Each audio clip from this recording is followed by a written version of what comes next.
মর্নিংয়ে ঘুম থেকে উঠে চলে গিয়েছিলাম আমাদের বাগানে। আমার সবচেয়ে ফেভারিট ফুলগুলো ফোটা শুরু করে দিয়েছে।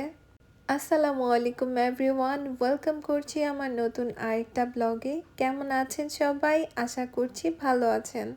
আমি আমেরিকায় যখন এসেছিলাম তখন ছিল একদমই সামারের লাস্ট টাইম। তারপরও গাছে গাছে এই সুন্দর ফুলগুলো ফুটেছিল। তার 2 মাস পরে তো উইন্টার চলে এসেছে আর গাছের পাতাও ঝরে গিয়েছে, আর আমার সবচেয়ে পছন্দের গোলাপগুলোও সব মরে গিয়েছিল। এখন আবার সামার চলে এসেছে আর আমাদের গাছে মাশাআল্লাহ একসাথে যে কতগুলো ফুল ফুটেছে।